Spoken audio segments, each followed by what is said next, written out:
Hello students, welcome in अ सहज शिक्षण YouTube channel. Students, आज आपण 8th स्टँडर्डचा सब्जेक्ट बघणार आहोत जिओग्राफी आणि त्यामधला आपला 7th चॅप्टर आहे पॉप्युलेशन म्हणजेच लोकसंख्या.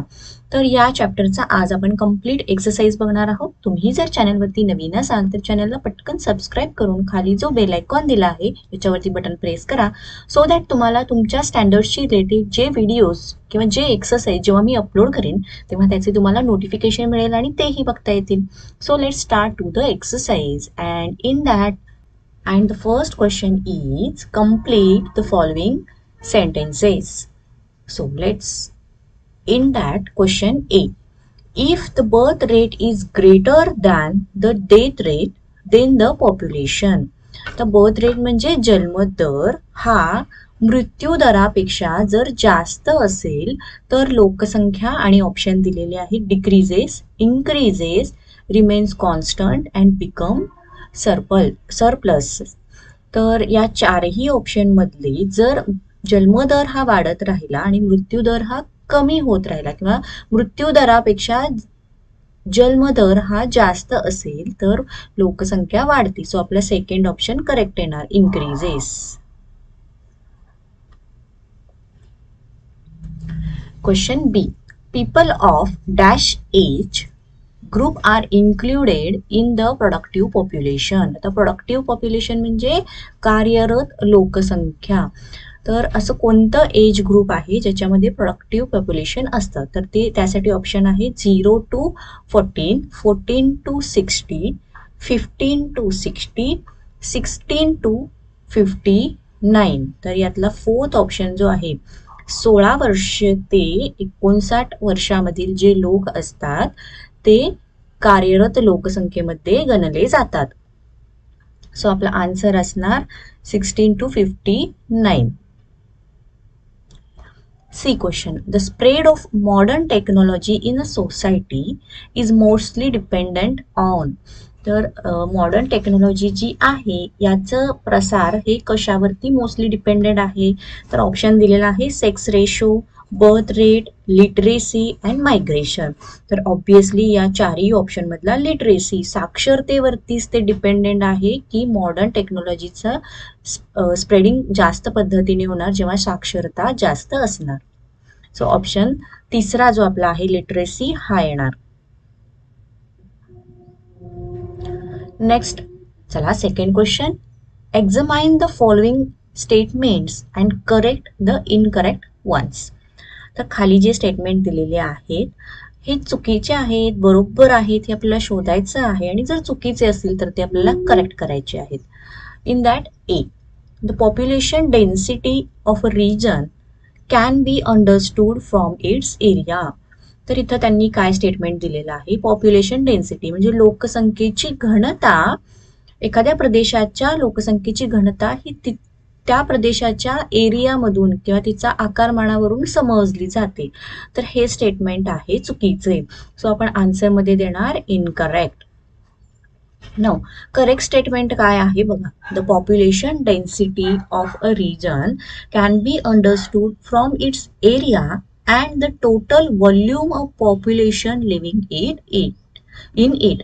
तर कशावरती डिपेंडेंट असतं, एक तर तो जेवढ्या एरियामध्ये किती व्हॉल्यूम म्हणजे किती लोकसंख्या त्या एरियामध्ये राहते याच्यावरून पॉप्युलेशन डेन्सिटी काढली जाते.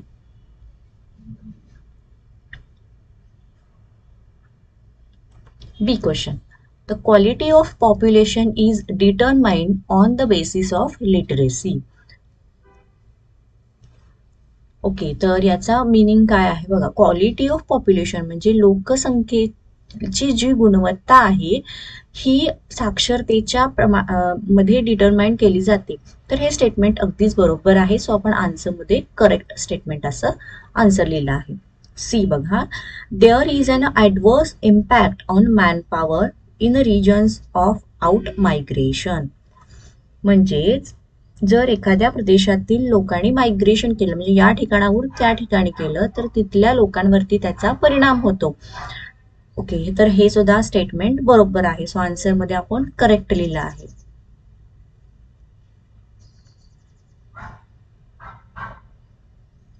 D, greater economic prosperity indicates the development of region. म्हणजे एखाद्या रिजनची आर्थिकता ही जर चांगली असेल, इकॉनॉमिक जी डेव्हलपमेंट आहे ही चांगली असेल, तर त्याच्यावरून आपण समजतो की ग्रेटर इकॉनॉमिक प्रॉस्पेरिटी, की ते प्रदेश चांगला आहे. तर हे जे स्टेटमेंट आहे हे चुकीचं दिलं आहे. तर करेक्ट स्टेटमेंट काय असणार आहे, फक्त ग्रेटर इकॉनॉमीज बघितली जात नाही, तर greater economy prosperity as well as higher standards of living, म्हणजे तेथील जे लोक राहतात या लोकांची राहणीमान, higher quality of life, availability of opportunities, म्हणजे तिथे किती प्रमाणात संधी आहेत ते, आणि महत्त्वाचं म्हणजे तिथल्या लोकांना किती प्रमाणात स्वातंत्र्य आहे ते, याच्यावरून त्या प्रदेशाची डेव्हलपमेंट आपल्याला समजते.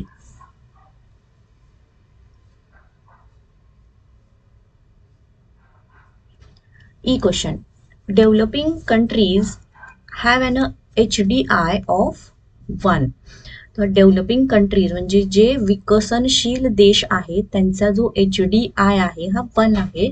तर हे स्टेटमेंट चुकीचं आहे, कारण बुकमध्ये आपल्याला सरळ सरळ दिलं आहे की सगळ्यात पहिल्यांदा आपण आन्सरमध्ये इनकरेक्ट स्टेटमेंट लिहायचं आहे. करेक्ट स्टेटमेंट कुठलं असणार आहे आपलं, developing countries have HDI have an HDI of 0.50 to 0.60. Okay, so हे बुकमध्ये डायरेक्ट दिलेलं आहे.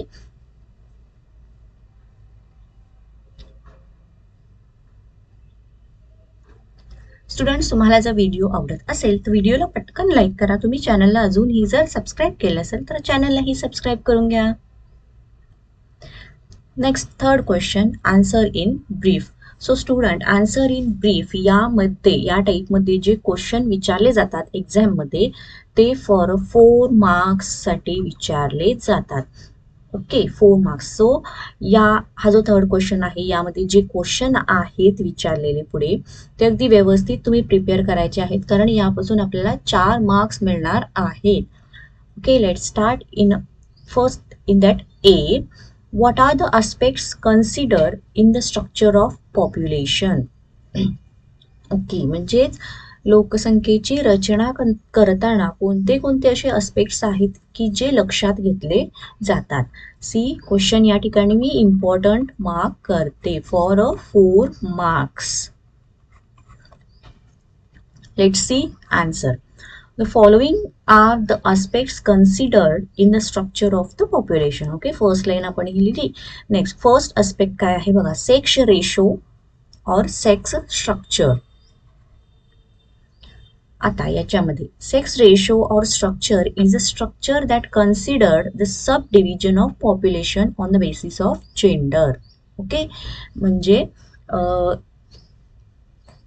स्त्री आहे का पुरुष आहे याच्या बेसिसवरती पॉप्युलेशनचं डिव्हिजन केलं जातं. नेक्स्ट आहे एज स्ट्रक्चर, म्हणजे वयोमानानुसार रचना करणे.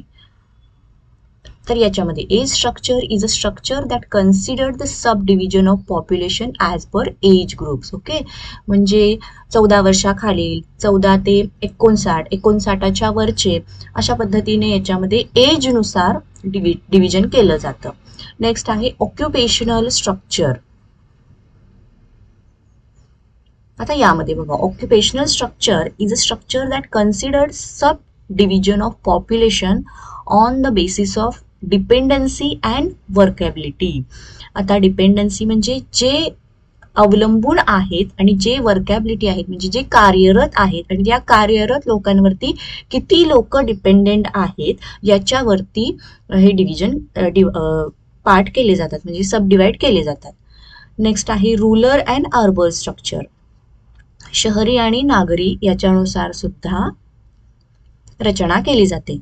Rural urban structure is a structure that considers subdivision of population on the basis of area of residency. म्हणजे शहरी भागामध्ये राहणारं लोकसंख्या आणि ग्रामीण भागामध्ये राहणारी लोकसंख्या यांच्यामध्ये कंपॅरिझन केलं जातं आणि त्याच्यानुसार गट पाडले जातात. आणि नेक्स्ट आहे लिटरसी स्ट्रक्चर. आता लिटरसी स्ट्रक्चरमध्ये किती आपले जे पॉप्युलेशन आहे यामधले किती लोक साक्षर आहेत आणि किती लोक निरक्षर आहेत हे बघितलं जातं. तर literacy structure is a structure that considered sub division of population on the basis of capability of reading and writing. Okay, म्हणजे किती लोक हे साक्षर किती लोक निरक्षर आहेत हे ठरवलं जातं.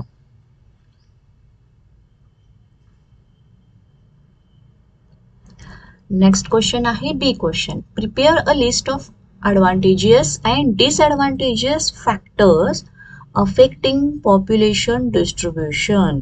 ओके, तर लोकसंख्येचे जे डिस्ट्रीब्युशन होतं त्याचा जो परिणाम होणार आहे त्याचे ॲडव्हान्टेजेस म्हणजे चांगले घटक आणि वाईट घटक कोणते कोणते आहेत हे आपल्याला लिहायचे आहेत.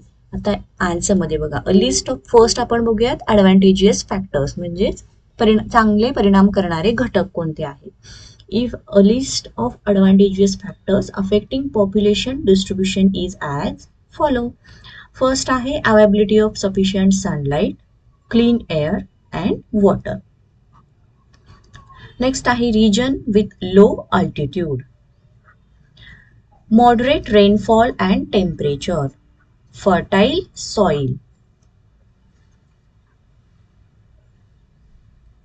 Then deposits of minerals, industrialization, urbanization, availability of transportation facilities, availability of market, political stability म्हणजेच राजकीय स्थिरता, इंटरनॅशनल पीस आंतरराष्ट्रीय शांतता, favourable government policies, favourable social custom and traditionals म्हणजे लोकांच्या रूढी आणि परंपरा. ओके, तर हे सगळे ॲडव्हान्टेजियस फॅक्टर्स आहेत. नाव नेक्स्ट आपण बघणार आहोत disadvantageous factors that affecting population distribution. In that shortage of sufficient sunlight, clean air and water, region with high altitude, extremely less or more rainfall and temperature, infertile soil, scarcity of minerals म्हणजे खनिजाची कमतरता, low industrialization,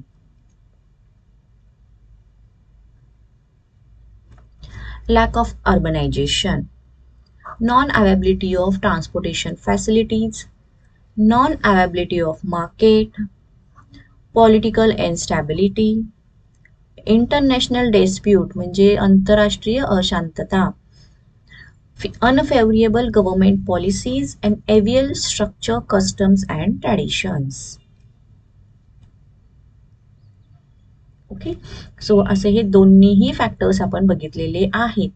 बघा, ॲडव्हान्टेजियस factors हे आहेत आणि डिसॲडव्हान्टेजियस factor इथं आहेत. So 4 मार्क्ससाठी जर हा क्वेश्चन असेल तर ॲडव्हान्टेजियस फॅक्टरसाठी 2 मार्क्स असणार, डिसॲडव्हान्टेजियस फॅक्टरसाठी 2 मार्क्स असणार. Let's go ahead. C question, what are the problems in area of high population densities. तर ज्या एरियामध्ये पॉप्युलेशन आपली लोकसंख्येची जी घनता आहे ती जास्त असेल तर त्या एरियामध्ये काय प्रॉब्लेम्स येऊ शकतात. आणि answer, the ratio of the population of country to its area is population density. while discussing population distribution, density of population is also considered. लोकसंख्येची घनता सुद्धा लक्षात घेतली पाहिजे. The density is calculated as per the formula given below. तर ती कशी काढली जाते त्यासाठी फॉर्म्युला आहे density of a population. Population of a region म्हणजे त्या प्रदेशामधली जी लोकसंख्या आहे ती, आणि एरिया ऑफ अ रिजन तर तो जो रिजन आहे त्या प्रदेशाचा जो एरिया आहे तो, divide by population of a region divide by area of a region. तर हा आहे त्याचा डेन्सिटी ऑफ पॉप्युलेशनचा formula. The problems are areas in high population densities are as follow. First, pollution. First point आहे pollution. Pollution is one of the major reasons which people face due to high population density.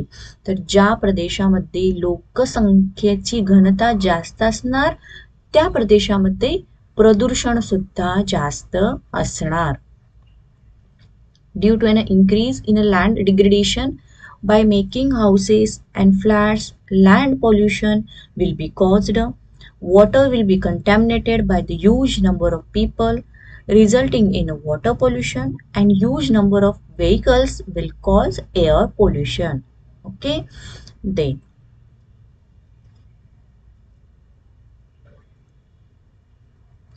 Second असणार overcrowded, म्हणजे तिथे गर्दी असणार. Overcrowded, the areas which high population density becomes overcrowded which brings chaos and lack of peace in the society, म्हणजे तिथे शांतता नसणार.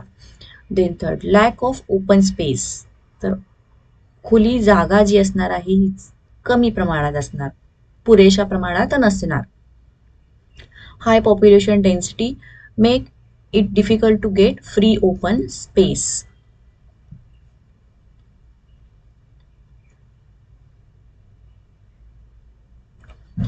Next आहे question D. What are the problems in area of low population densities? आता आपण हाय population density मध्ये काय problems असतात बघितले, तर आता आपण लो पॉप्युलेशन डेन्सिटीज मध्ये काय प्रॉब्लेम्स येऊ शकतात हे बघूयात.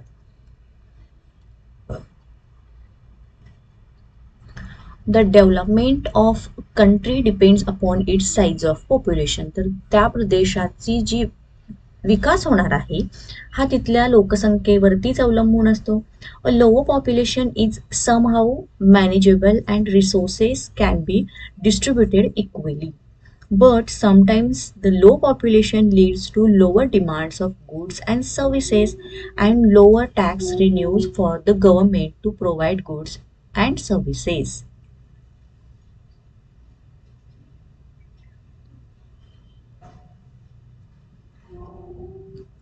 स्टुडंट्स, तुम्हाला जर व्हिडिओ आवडत असेल तर व्हिडिओला पटकन लाईक करा. चॅनलला तुम्ही अजूनही जर सबस्क्राईब केलं नसेल तर चॅनललाही सबस्क्राईब करून घ्या.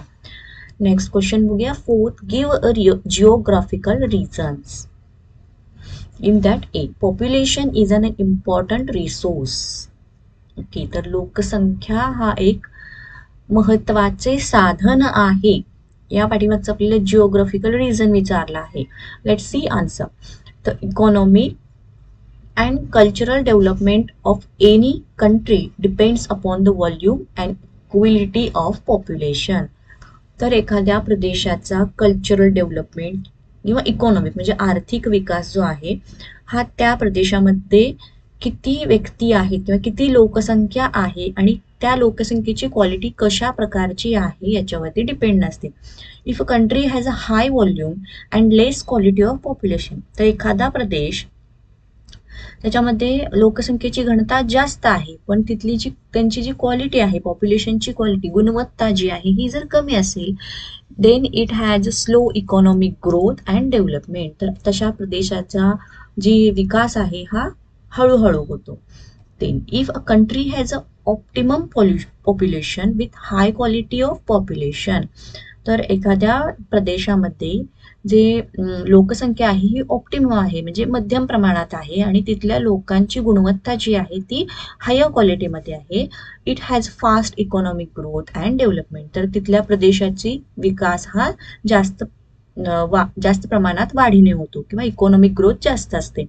दस population is an important resource.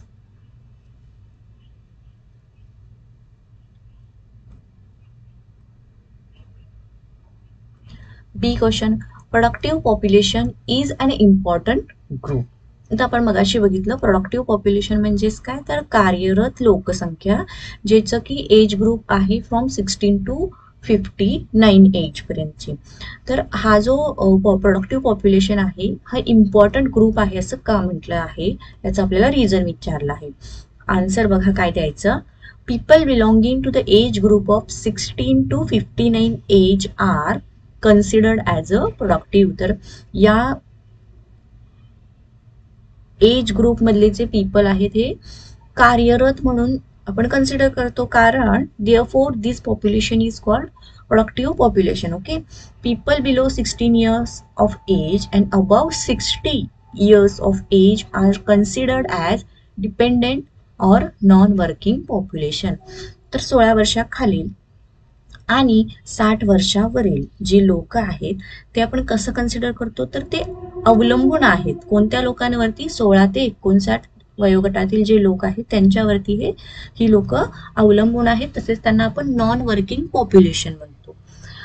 Productive population people are divided into services or businesses. तर कार्यरत लोकसंख्या जी आहे त्यातली लोक जी आहेत हे एकतर बिझनेस करतात किंवा नोकरी करतात. So therefore they play very important role in a economy. If country has a more proportion of productive population and youth, it develops rapidly. जर एखाद्या देशामध्ये प्रदेशामध्ये जर प्रोडक्टिव्ह पॉप्युलेशन जास्त प्रमाणात असेल तर त्या देशाची डेव्हलपमेंट जास्त प्रमाणात होते. Thus productive population is an important group.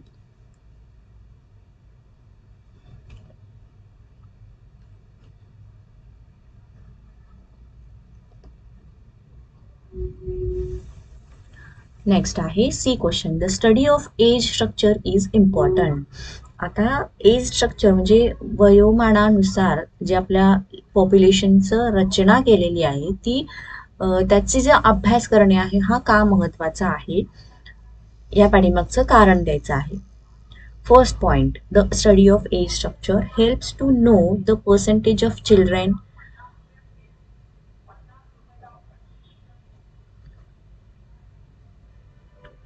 adolescents, youth, middle age and old age in population. आता बघा वयोमानानुसार जर आपण रचना केली त्याच्या अभ्यासानुसार आपल्याला समजणार की लहान मुलं किती आहेत, तरुण किती आहेत, मध्यम वयाचे लोक किती आहेत आणि वयस्कर म्हणजे वृद्ध लोक किती आहेत. याच्यामध्ये आपल्याला त्याचं आपण डिव्हिजन करणार आणि त्यानुसार आपण स्टडी करणार. The study of age structure helps to know the proportion of productive people. म्हणजे जी लोक वर्किंग पीपल आहेत या आपण एज स्ट्रक्चर केल्यामुळे याचा अभ्यास केल्यामुळे आपल्याला समजून जातं की या गटामध्ये किती लोक आहेत. अँड अनप्रोडक्टिव्ह पीपल म्हणजे 16 वर्षाखालील आणि 60 वर्षावरील जे लोक आहेत यांचं सुद्धा पॉप्युलेशन किती प्रमाणात आहे हे सुद्धा समजतं. अनप्रोडक्टिव्ह पीपल म्हणजेच non working people below 16 years of age and above 60 years of age.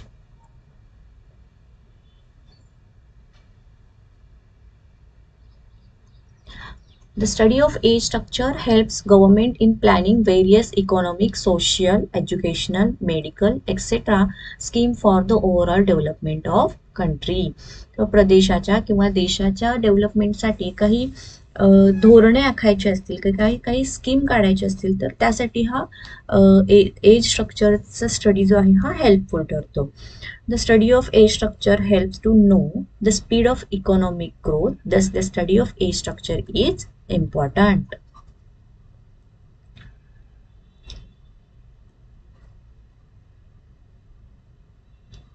Next आहे D question. Literacy is directly related to development. साक्षरता ही डेव्हलपमेंटसाठी म्हणजे विकासासाठी डायरेक्टली रिलेटेड आहे, जबाबदार आहे. कसं आहे बघा, the country will high literacy rate develops rapidly in economic, social and cultural aspects. Second point, the country with low literacy rate faces many obstacles in economic, social and cultural growth in and development. जर लोकांच्या मध्ये साक्षरता असेल तर तिथल्या लोकांचा जो विकास आहे हा जास्त प्रमाणात होणार आणि जर लोकांच्या मध्ये किंवा एखाद्या कंट्रीमध्ये जर साक्षरतेचे प्रमाण कमी असेल तर तिथल्या लोकांची विकास हा सुद्धा कमी प्रमाणात होणार.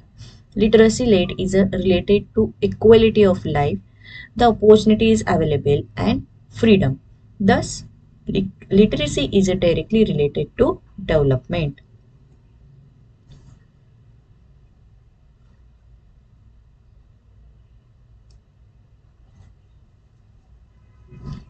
Next E question. The real progress of a country is understood with the help of Human Development Index. त्यालाच आपण HDI असं म्हणतो.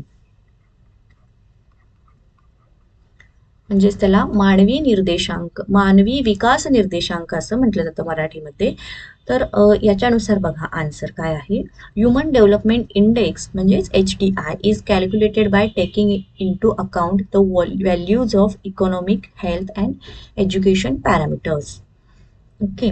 Thus, second point, thus human development index is calculated on the basis of gross national product, life expectancy and literacy rate.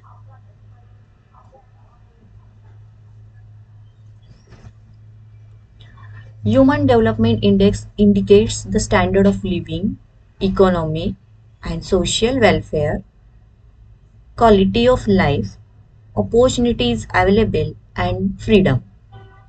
Therefore, the real progress of country is understood with the help of the Human Development Index. तर या HDI मधूनच त्या देशाचा progress म्हणजे त्या देशाचा progress कशा पद्धतीने चालू आहे किंवा कशी आहे हे समजलं जातं. कशावरून? तर या HDI वरून.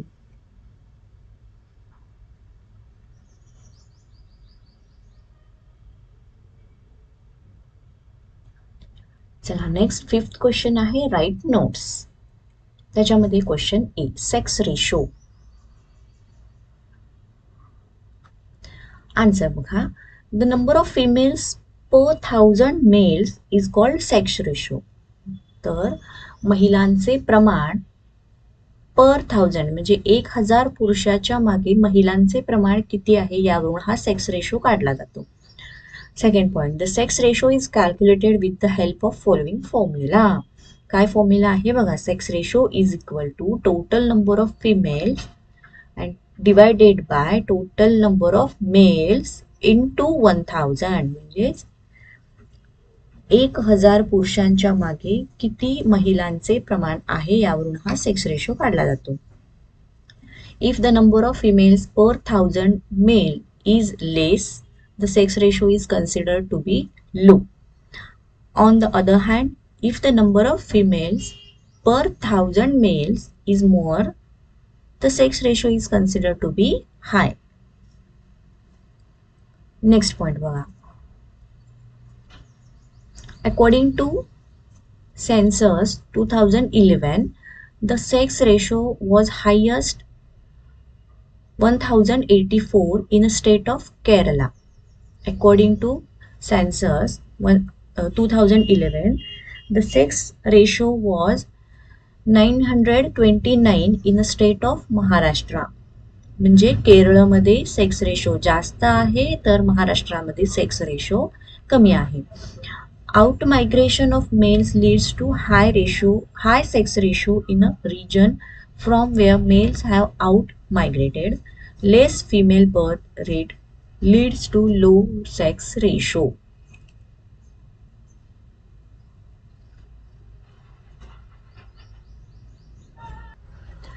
नेक्स्ट नोट विचारलेली आहे एज स्ट्रक्चर, वयोमानानुसार रचना.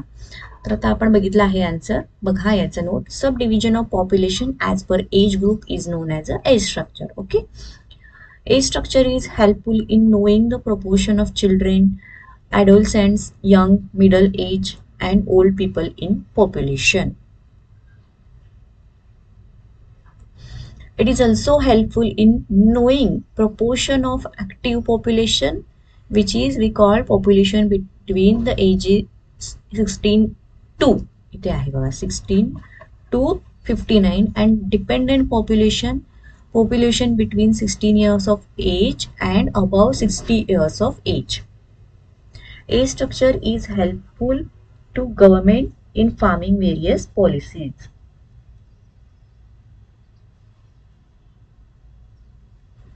Now next C क्वेश्चन आहे. आपल्याला नोट विचारलेला आहे लिटरेसी.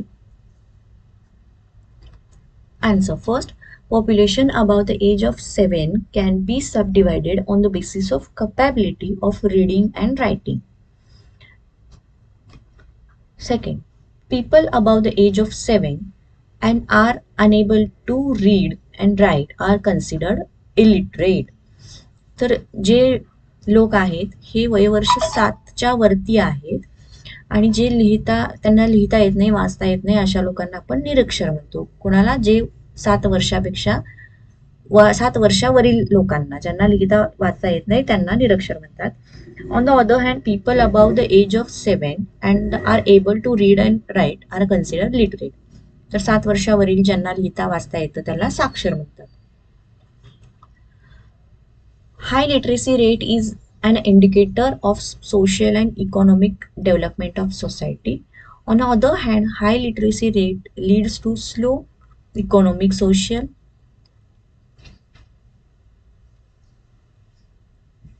इथे लो लिटरसी येणार. Low literacy rates leads to slow economic, social and cultural development of society.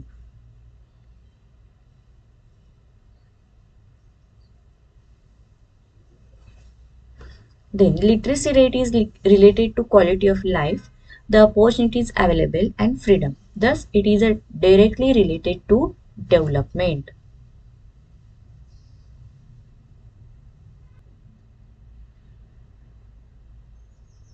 Student, याच क्वेश्चन बरोबर इथे आपला हा एक्सरसाइज संपलेला आहे. तुम्हाला जर व्हिडिओ आवडला असेल, व्हिडिओला लाईक करा, चॅनलला सबस्क्राईब करा. थँक्यू.